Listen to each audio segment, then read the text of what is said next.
動でお風呂を沸かします。お風呂の際はしましたか？自動でお風呂を沸かします。 Hello and welcome to another episode of No Such Thing as a Fish, a weekly podcast coming to you from 4 undisclosed locations in the UK.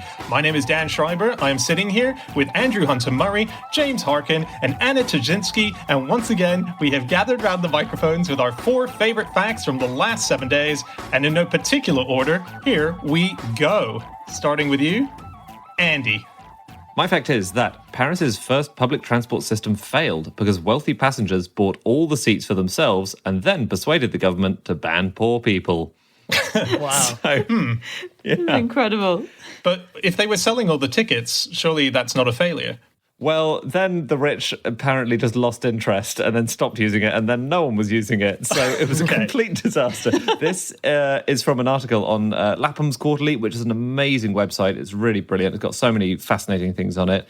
And it's partly based on this brilliant-sounding book about buses, which is called Engine of Modernity by Masha Belenki. So, Andy, have you already moved on from funicular railways then?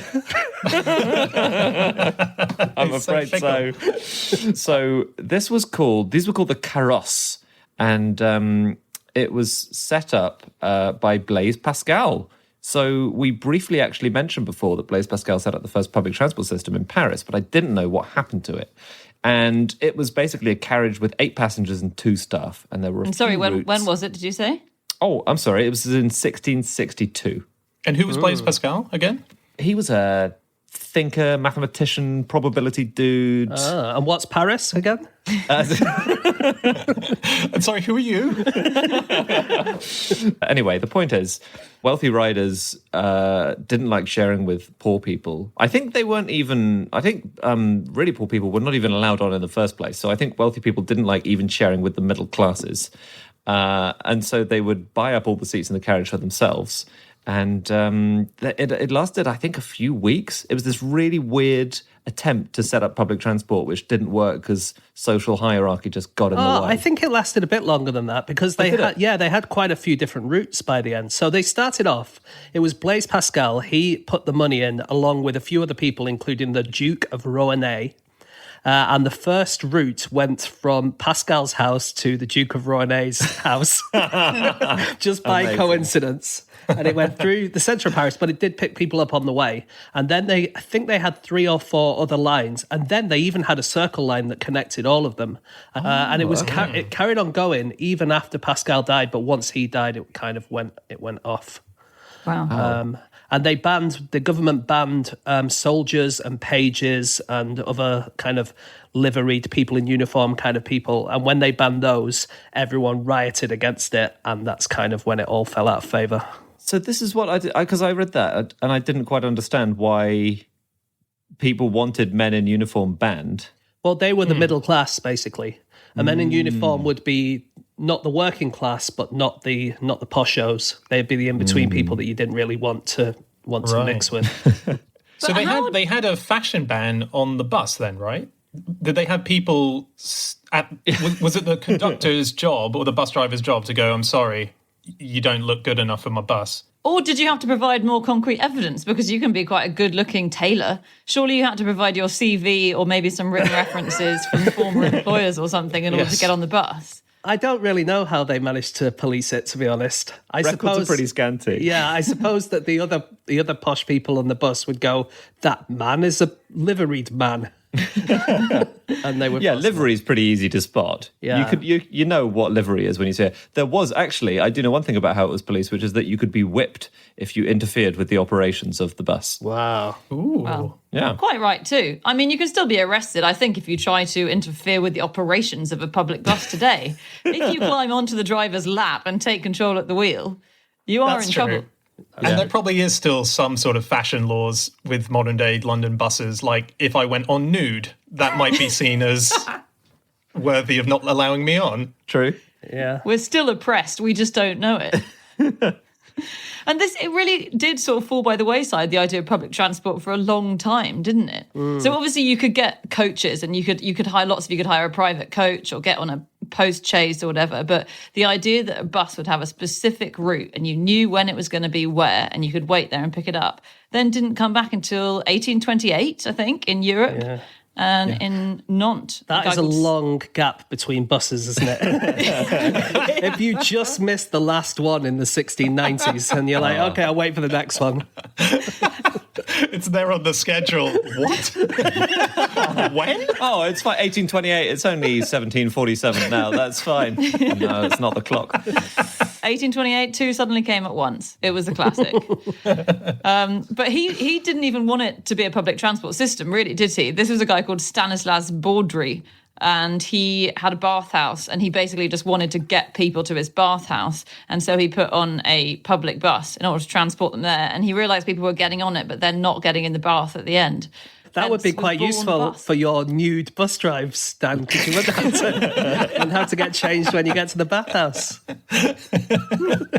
It would be amazing if you could get a bus which was going to the swimming pool and the bus just ended up in the swimming pool and you could just swim out. Oh, like an amphibious, on a ramp, bus. it just goes in and then the bus goes out on the ramp. All these swimmers who finish get off.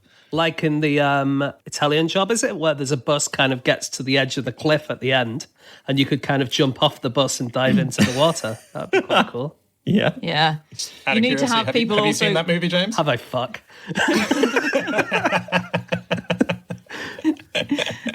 You should write a book about films because you are knowledgeable, but Yeah.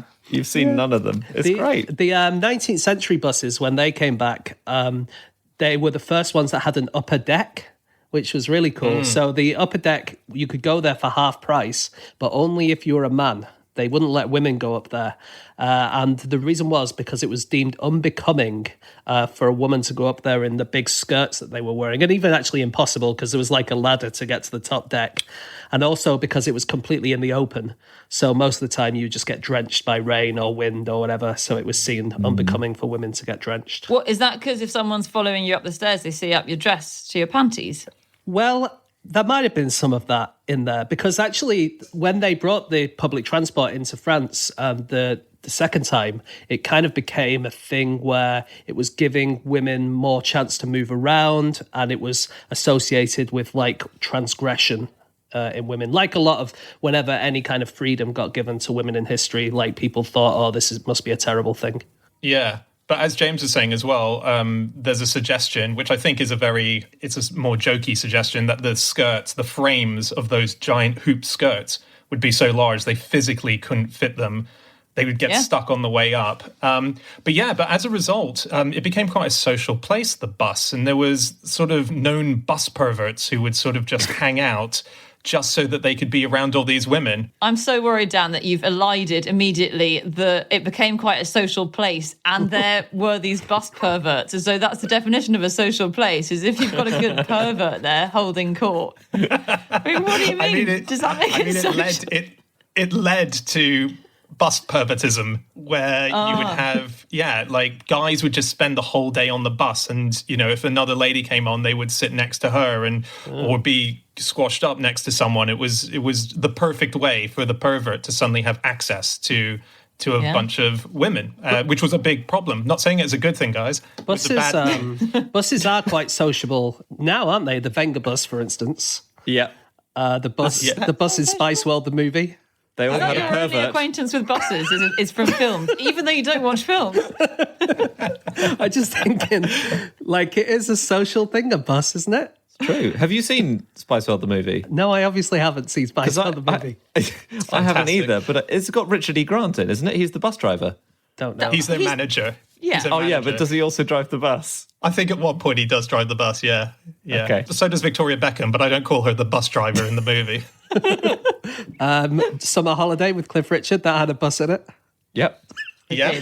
I think the Spice World one is technically a coach by the definitions we're running by. And it's not like it? anyone could board. It's not that the Spice Girls paid their 180 fare, got on, I think and then just lots of other people got on and off. Didn't the Spice Girls buy out all the seats in that bus so no one else could get on it? Yeah, That's right.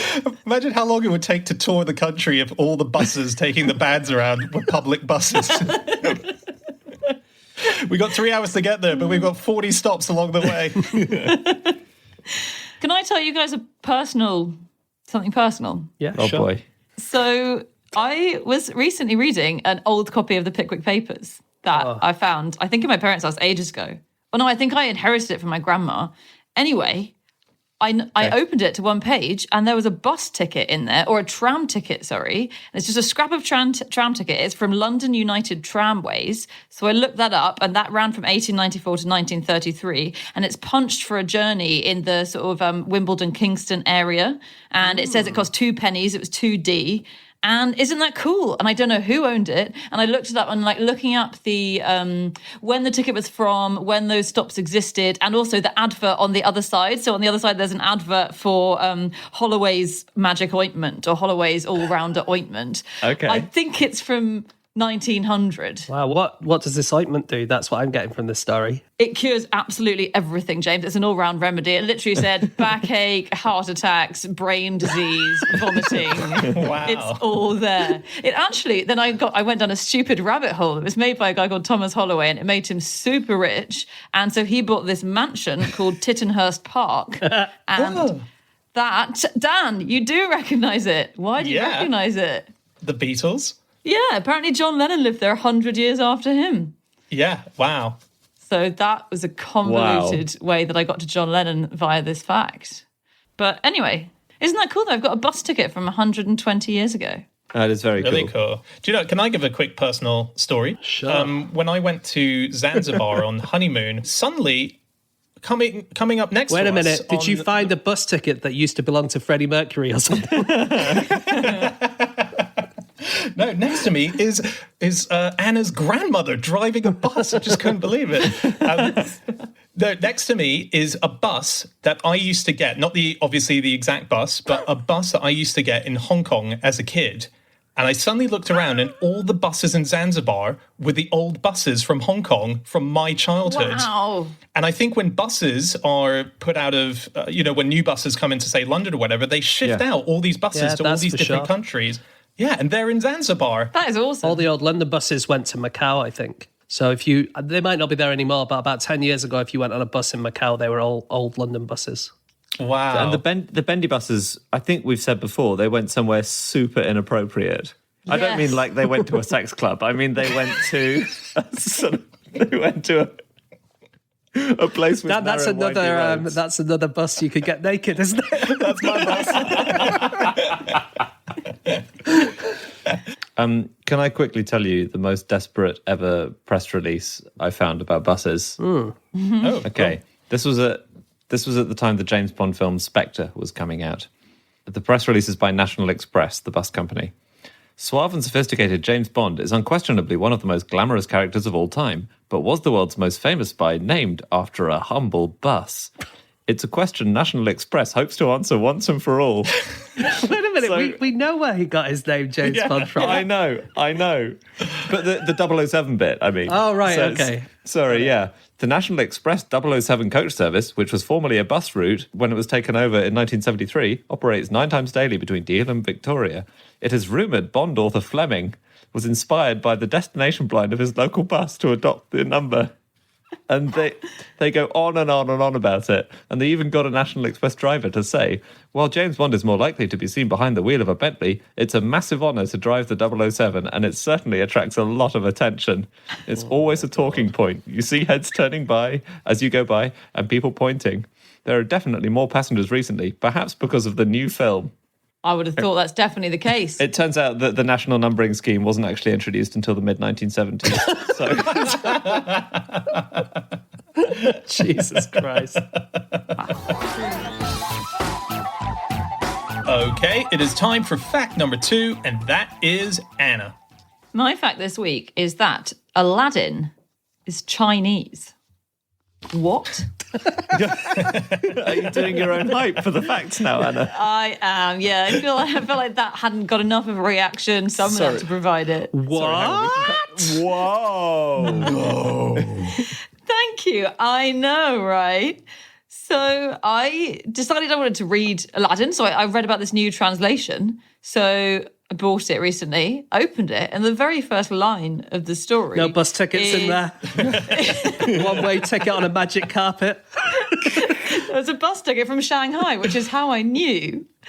The first line is in one of China's vast and wealthy kingdoms. And I thought, well, this is a shit translation. They've got the bloody country wrong, first sentence. But turns out it's bang on. And he was from China. And so the whole story behind Aladdin and the 1001 Arabian Nights, which is what it's a part of, is kind of an amazing story of tales being passed from one country to the next. So basically, it was written down for the first time by a French guy called Antoine Galland. And this was in the very early 1700s.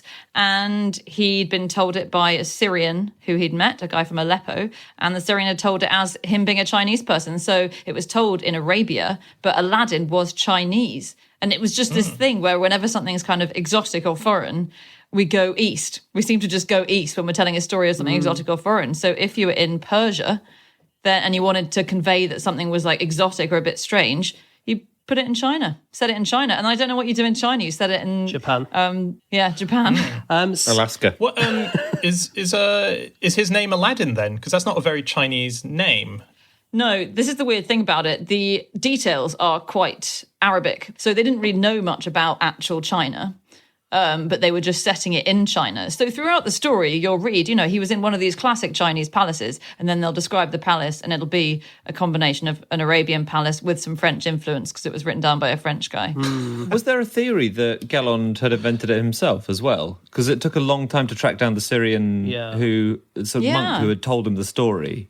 Yeah, this is also amazing. Yeah. No, but I love that this mystery was solved sort of hundreds of years later. So yeah, Galland said that he wrote down 1001 Nights, the Arabic stories, and then people were clamoring for more. And so he wrote down some more stories that weren't in the original Arabic versions he was translating. And he said that he'd been told them by this Syrian guy.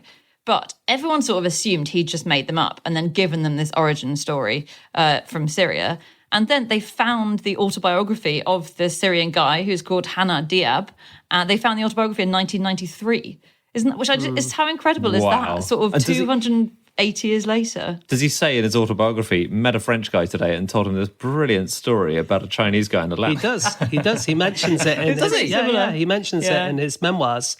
And there is a theory now, a new theory, which is that the story of Aladdin might be an autobiography of this guy called Diab, and he's talking about when he arrived in Paris, because he arrived in Versailles and they had all these wonderful things, and Aladdin is obviously the story of a young boy who kind of gets lots of riches and stuff, and so it might have been him kind of turning his experiences into an Arabic story. Yeah, wow. Well, definitely influenced by his time in France anyway, because when Aladdin magics his palace out of nothing, it's very much Versailles influenced. It's pretty amazing that this was a very famous text for its time, right? The Arabian Nights. Yeah. And then this guy comes along. He adds not only probably the most famous story, which is Aladdin, but he also adds the story of Ali Baba and the 40 Thieves. He adds the 7 Voyages of Sinbad the Sailor. The 3 most famous stories probably had nothing to do with the original. It's fan fiction being added to a book which has suddenly overtaken the book. Yeah, it wasn't that famous when he was translating it, was it? I don't think. And he was kind of the one who made it famous. And the problem was... Definitely in Europe, yeah. In Europe for sure. But like Hannah said, people wanted more. And so his publishers just started going, we'll just write some more then and put them in your name. So they started taking other stories from Turkey and from other parts of Eastern Europe and then putting them in as part of the 1001 Nights. And he's like, no, wait, no, don't put those shit ones in. I'll give you some more. And that's where these new ones like Sinbad and Aladdin came from. That's a good way to threaten an author, to threaten to write the sequel really badly. That's true. They should do that with George R.R. Martin, shouldn't they? They should say, we're just going to write the last Game of Thrones. We're just going to get E.L. James to write it. He's like, no. Yeah.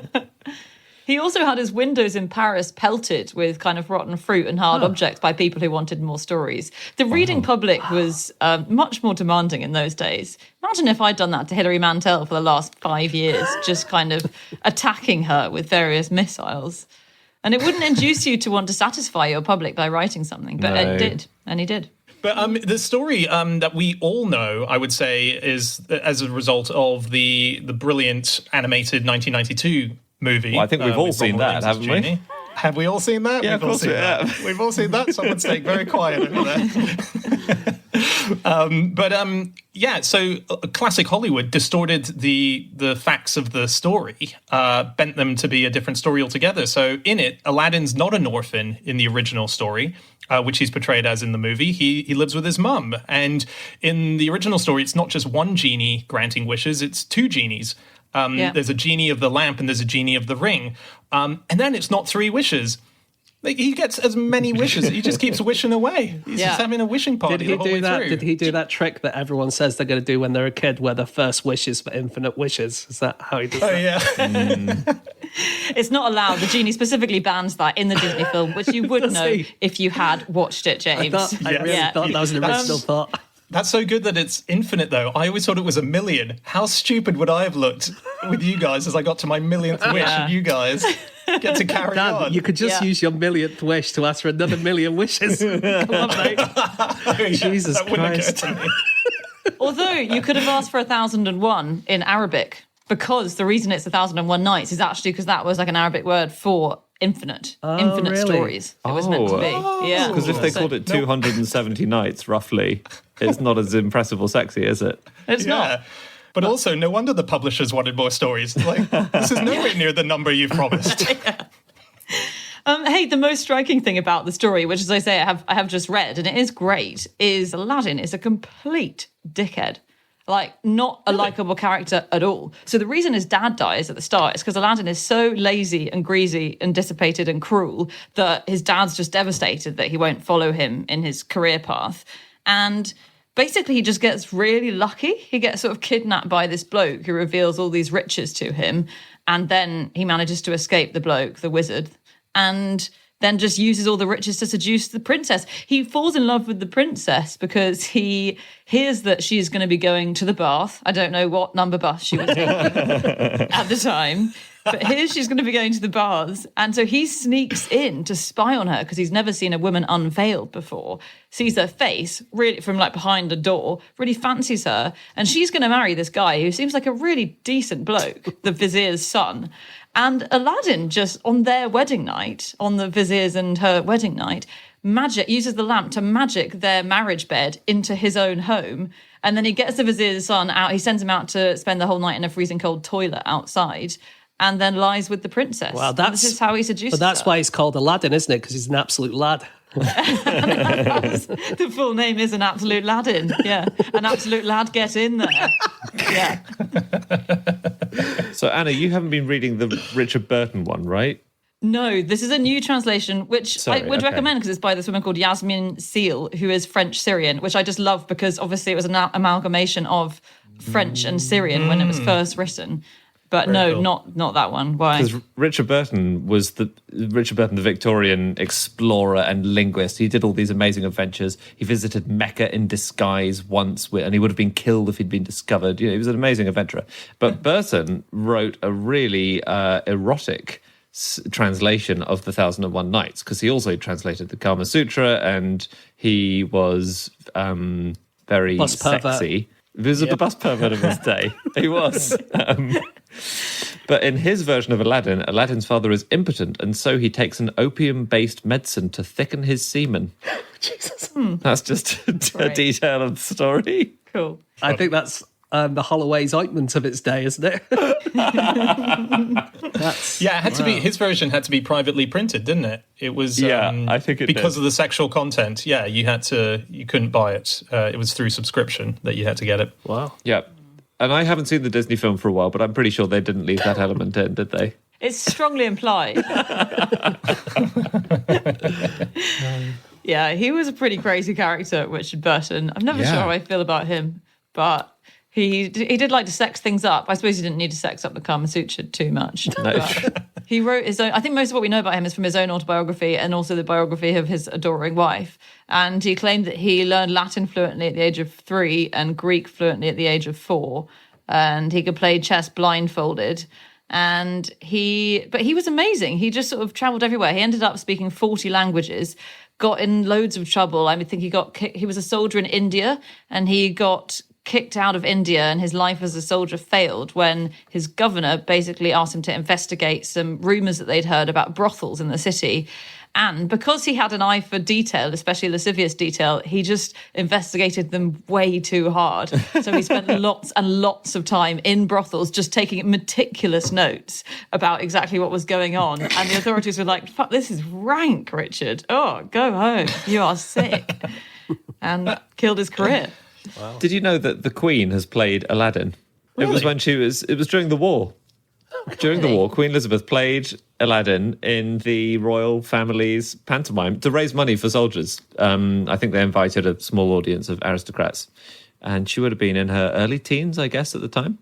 Yeah, pre-Queen. Yeah. Her pre-Queens, they call them in the royal family. And were the others in it? Was like Margaret the parrot? Yeah. Or Margaret was in it, but I don't think she was playing the parrot. It's like when you're like when I was at school in the nativity play. When I was in the top year, I played Joseph, which was very nice. The main role. Yeah, I don't know if you big know. Gig, yeah. Don't know if you know the nativity story, but that's he's a pretty big deal in it. It's a pretty big one. My brother in the same play played a blade of grass. Wow. Wow. Blade of grass. They couldn't find a single bigger role for him than a single blade of grass. Not even a few blades of grass. No, just the one. There was a few different. I don't think he was like head blade of grass, and they all. He didn't have a speaking role. Understudy. He understudied the blade of grass. There's no sentient grass in the story, but basically you had a load of the kids would kind of stand there and kind of wave in the breeze as if they were a blade of grass. I don't remember any grass being mentioned in any version of the nativity I've ever heard. Well, what did the donkey eat? I guess straw? What's straw if it's not dry grass? Yeah, fair enough. So was his role to be eaten by the donkey at some point? Oh my goodness. Okay, it is time for fact number 3, and that is my fact. My fact this week is that merry-go-rounds were invented in medieval times for knights to ride on. So this is carousels for any Americans listening. The merry-go-round has a very long history. It sort of originates back in the 12th century. There was a game that was played on horseback where a sort of scented ball used to be tossed around to people. And if you dropped it or if it smashed on you, it would release a kind of perfume, and that perfume would stink you up for the rest of the match. And that word was carosello, which meant little war. Carosello is the sort of bastardization of it by the Italians who took it on. And then they realized how useful this was in combat training purposes. And so Little War, Carosello, slowly morphed into knights sitting on what were effectively saddles. And they would go around a pole on chains, and they would have to try and lance with their lances a little ring. And that was the very beginnings of what eventually turned into what we now have as the modern-day carousel. So, yeah, it was originally for night training. So this game where you throw balls at people, and if you drop them, they make you smell like perfume. What's the point of that, then? I think it's really weird because basically if you smell like perfume, you smell quite nice. Yeah. And the other people will smell like they've been riding around on a horse all afternoon, and they'll be sweaty and disgusting. And supposedly the perfume people are the losers. I say they've won. I agree. Because I read about this as well, and that was the one thing that stuck with me. This seems like a pretty stupid, a bit like Quidditch being a stupid game. This is kind of a stupid game where it's not really obvious what the point of winning or losing is. I just didn't like it at all. You wouldn't say that, James, about Quidditch to the people who play Quidditch in the park near my house. I know. And they're not even flying. Are they a scary-looking bunch? They've all got sticks. That's true. Although the sticks do have to be clamped between their legs. Otherwise it's cheating. I think it's the shame of it, right? So Andy could sit stinking of perfume in the dining hall afterwards, shrieking, "I've won," in most senses of the word, all he likes. But in the end, everyone knows that you've lost. That's true. I suppose if you play an actual sport and then you go to the pub afterwards, you don't really know who's lost. It's not obvious to everyone else in the pub who's lost, but then everyone... Yeah. As Anna points out, it is obvious because anytime I finish playing sport, I'm the one who's lost. So early carousels, though, they were powered by animals walking in a circle, which I had no idea about. So instead of, as well as having a fake horse that you'd be riding on, there would be a real horse. Why don't you just get on? Why don't you just get on the real horse? Like if the whole point is to train how to ride horses, and you've got an actual horse there, why are you sitting on the fake one? Yeah, It's true. Very weird. It's true. Those horses. I mean, that is so demeaning for those horses. Imagine your job being to pull around a fake, much less developed version of yourself. Well, that's basically taking your child for a walk in the park, isn't it? I suppose. Yeah. Because they used to put knights on loose horses and sort of push them around. They would have squires pulling the horses so that they could practice their jousting. What you mean? You mean fake horses, like wooden horses? Yeah, wooden horses, Yeah, exactly. on wheels. They would try and hit a target called a quintain, wouldn't they? Which we've mentioned on QI, a quintain, but I don't think we've mentioned here. And it basically is it's a wooden post with a target on, and the target is on a bit of a lever. And so when you hit it, it flips around. And that was the way that you would test how to do jousting. It was crucial for jousting training, but jousting wasn't the most crucial thing that knights did in competitions, right? I think we've mentioned this on QI, but for most of the Middle Ages, if you went to a tournament as a knight, they did the melee, which was like a very chaotic... It's like the Royal Rumble, wasn't it? The melee. What's the Royal Rumble? Well, So I've got like it, a James. melee. I it got began this. in medieval times. Go on, Dan. Dan, explain what the Royal Rumble is. Nana, tell us if this is the same as a melee. Right. Royal Rumble is a WWF, now WWE event where you have about 30 wrestlers who will all attack each other at the same time in the ring. They're staggered in, so you would have two people started off, and then, let's say, every 2 minutes, a new person enters the ring. To win the match, you have to flip someone over the top rope, and they have to make contact with the floor. So it's not exactly the same. So it's the same way that there's loads of them involved all fighting each other, right? Yes, Yeah, exactly. yeah. But also, like Okay. in the Royal Rumble, in the melee, you could kind of sneak in the corner and hide under some coats or something and let everyone else beat each Yes. other in the fight, and then you could jump out at the last minute and fight. Classic Shawn Michaels tactic of WWF. Absolutely. Well, he actually got it from the medieval English. Are there coats in the corner during a wrestling match? It feels like as you come in, you just, leave your coat on the bed. We'll be- The English used to be famous for this strategy where if there were lots of different groups around, the English would say they weren't going to play. They're not interested in the melee at all. So that all the other teams would play and really, really tire each other out. This was around the time of Henry II. And once all the other teams are really, really tired out, they've been knocked off their horses, they've run out of steam, the English suddenly would gallop in and say, we've changed our minds, we're playing. And then they'd completely vanquish everyone else on the pitch. Wow. That was what we were known for. But then probably they wouldn't invite us back to the next melee, would they? They're still doing them in France. So we haven't been asked for 800 years. But the reason jousting became popular, do you know why it was switched to jousting from melee? No. This is that knights were so violent. They were massive thugs, and it was a serious problem. So the first ever mass peace movement, the Peace and Truce of God movement, was basically to stop knights from killing each other and everyone else. And they used to do things like a knight's tournament wouldn't just be in one area until quite near the end of the Middle Ages. A knight's tournament would be across the countryside. So you have 20 knights and they're just fighting each other. They gallop across the countryside. They used to do things like they bash down the doors of peasants' homes and be like, you've got to give me shelter, let me hide in your cupboard. And then if another knight came, then they'd burn down the peasant's house to burn the knight out, to get rid of him. There's nothing you can do. As a peasant, you're obliged to give knights bed and board if they ask for it. And they used to ruin people's crops, they'd burn down fences and hedges. It was just chaos. And so Sounds amazing. it sounds super fun. Incredibly fun. And I think mainly the clergy said, this is getting out of control. Let's make it one-on-one battle, shall we? So if you had a house and a knight came along and they said, we want to stay in your house, you had to let them stay. It was actually if it was your lord, but yeah, it would usually be that guy. And you had to feed them for as long as they wanted feeding and give them somewhere to sleep, which was pretty harsh because they obviously had enough to eat. And by and large, you didn't. Yeah. They must have come over and said, can I stay with you? And you said, how many nights? And they said, well, there's 600 of us. On innovations of how it slowly evolved into the modern day carousel merry-go-round that we have. I was trying to find at what points it sort of turned more and more into what we have. And I discovered, now I'm still on the case with this investigation, I must say. So this might be wrong, but I think that the person who invented the device that allowed the horse to go up and down the pole as it's going round. So you know what I'm talking about? How? Yeah. So He's a Stringfellow, yeah. Yeah. Was a man called Merlin, which is a nice... No. Yeah. I believe that it was a man called John Joseph Merlin.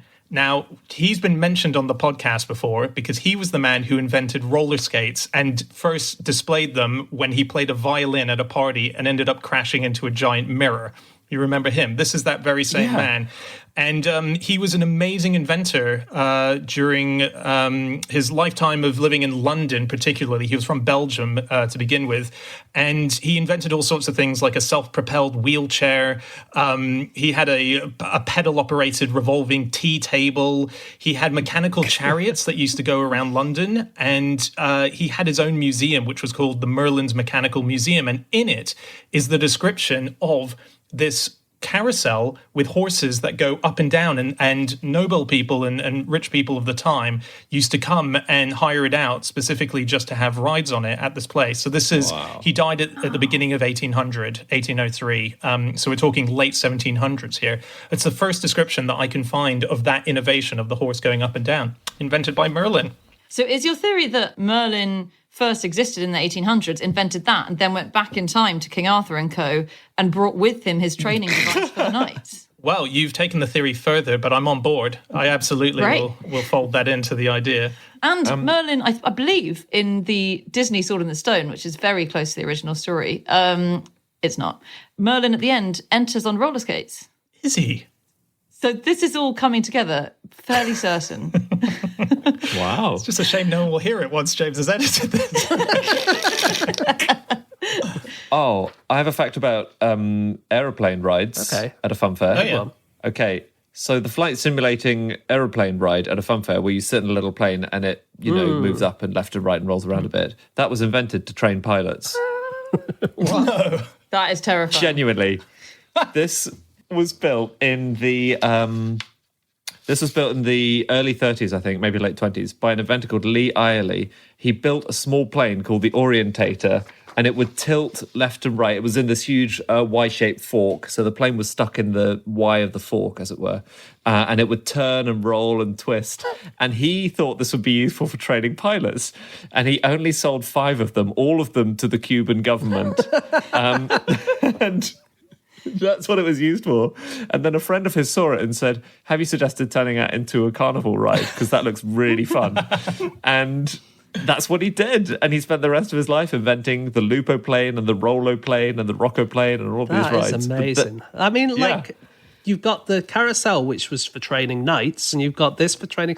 You know that big boat that kind of goes up and down in a rocking motion? Was that to train Vikings or something? Yeah, that's exactly. where Admiral Nelson got his stripes.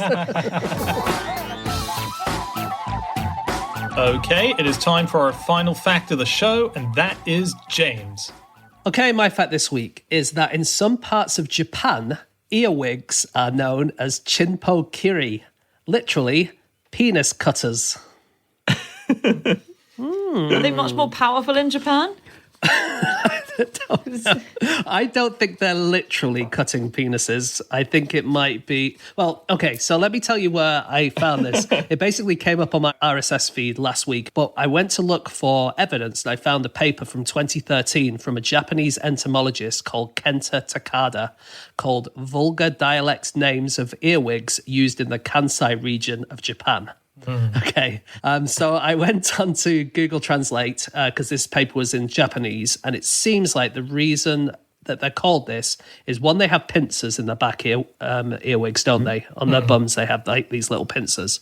And also in Japan, in this particular area, Kansai area, which is around Osaka and wherever, they were found in toilets. They were found around toilets. So it might be that if you see something with pincers on it around the toilets, you might call it a penis cutter because it's like there might be a folklore that would happen. Yeah, makes sense. So we don't think they actually cut penises.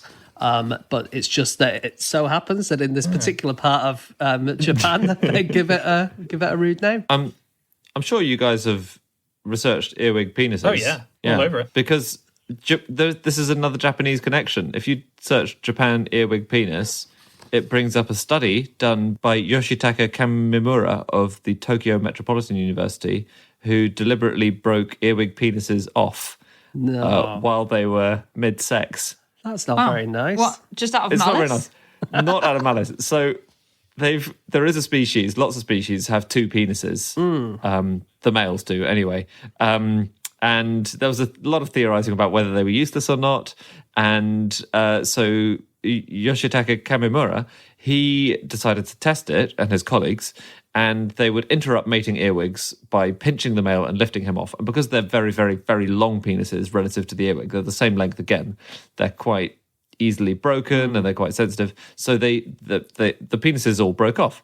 But within 2 days, they found that these males who'd had a penis broken off could inseminate new females they were introduced to. And they collected 663 of these earwigs from around Japan just to test whether they had been undergoing similar problems without the scientists interfering and snapping their penises off.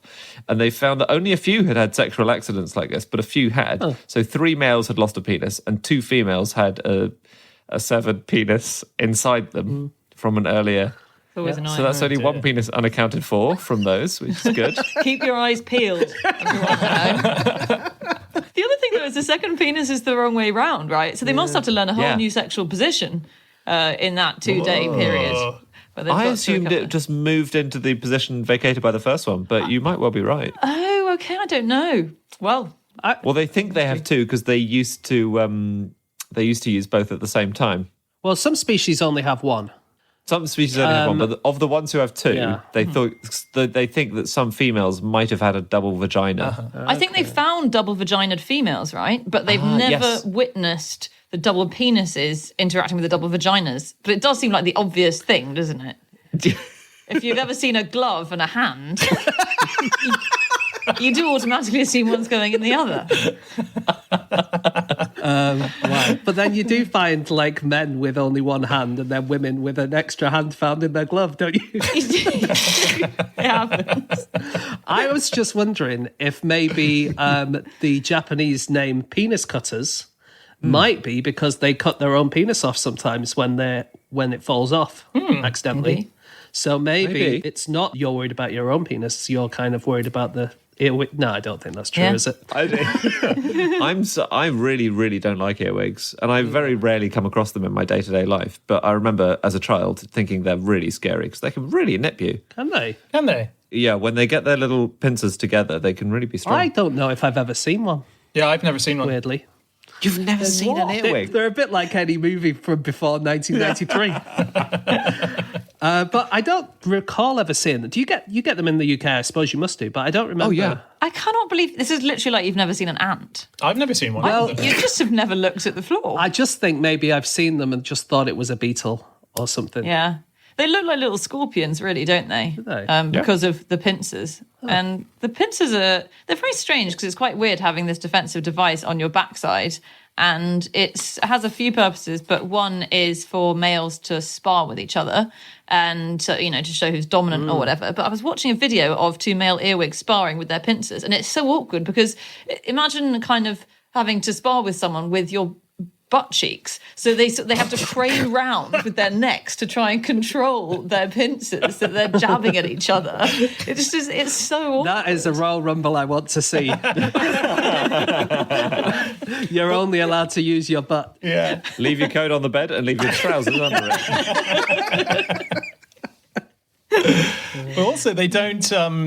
It's not a fight to the death. It's just a fight to when someone's like, oh, okay, I've had enough. And they declare a winner and they go off and they bury themselves in a sort of shameful hiding, don't they? Yeah. What? Yeah, they get, it's sort of like a once you've joust. lost, they jump away and then they dig themselves a hole and stay in there. And the victor sort of is like, yeah, I don't know why. Wow. So they can cry That's in peace, I amazing. think. Yeah. Once Andy had that scented ball explode all over his face, he spent some time alone in a bathroom cubicle, didn't he? That's amazing. It's amazing that earwigs have shame and honor codes like the rest of us. I'm just surprised. And they've got very strong family values. So the siblings stay together much longer than they need to. And Mother Earwig raises her young. And she's very attached and she's very sweet. So she sits on her eggs and then on her nymphs, on her baby earwigs. She'll sit on top of them all to nurture them and lick all the mould and fungi off them. And then the earwigs are ready to leave the nest very early on, but they all stay together anyway. And they think it might have something to do with the fact that they all eat each other's feces. So when times get tough... It was so nice until then. It was reminding me of how during lockdown I'm seeing a lot of my family on Zoom quizzes and stuff. I'm like, we're a bit like earwigs, but we don't eat each other's shit. Well, it's one of the main problems with Zoom, isn't it? And they're trying to overcome this problem with the technology because these guys are eating each other's poo. And it's only when they don't have much food left. But a useful... You wouldn't... Yeah, you're not. If you have a pizza in the freezer, you're not going to go straight for the poo, are you? That's pretty much their attitude. Yeah. But it does seem to help them stay alive for an extra few days in times of want. Yeah. The mum, though, you say that she's very caring, and absolutely that's right, but that she does do an interesting survival of the fittest thing, whereby the mothers have the ability to smell out who the healthier of their offspring are. It's a chemical smell that comes off the offspring that they can smell. And so once they've identified, because they have such a big collection of babies, it's something like up to 60, I think I read, 30 to 60 at a time. So they need to make sure that the healthy ones are the ones that survive. So they smell them out. And once they know which ones they are, they'll give them, more shit to eat just to make them healthier. And they'll pay less attention to the less healthy ones. Wow. Yeah. Yeah. Ouch. So, yeah, survival of the fittest. Good mums, but also very, very disciplined. This fact was about the names of earwigs and what people call them.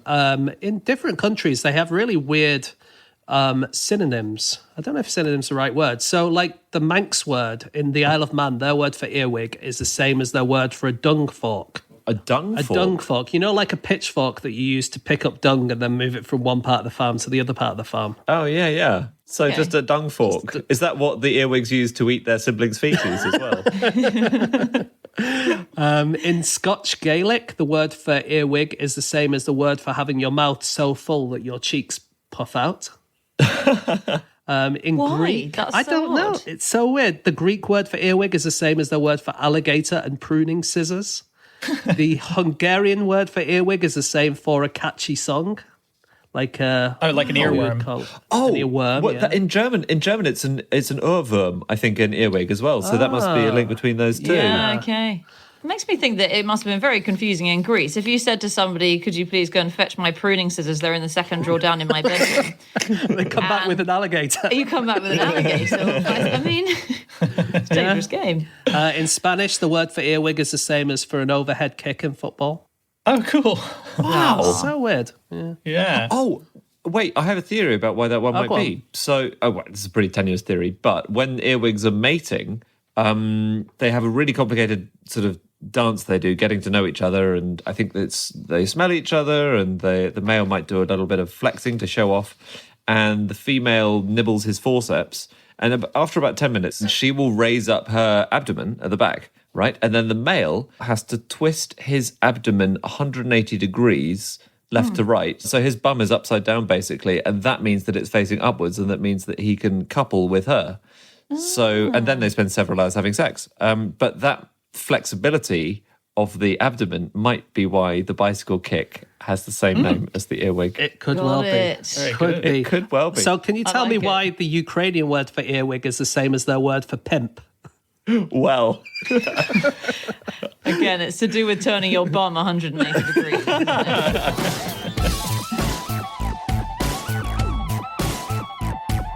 Okay, that is it. That is all of our facts. Thank you so much for listening. If you'd like to get in contact with any of us about the things that we have said over the course of this podcast, we can be found on our Twitter accounts. I'm on @Schreiberland, Andy, at Andrew Hunter M. James, At James Harkin. and Anna. You can email podcast@qi.com. Yep, or you can go to our group account, which is @NoSuchThing, or our website, nosuchthingasafish.com. We have all of our previous episodes up there and links to little bits of merchandise that we've released over the years. And thank you for continuing to listen to us. We will be back again next week with another working from home episode. We'll see you then. Goodbye.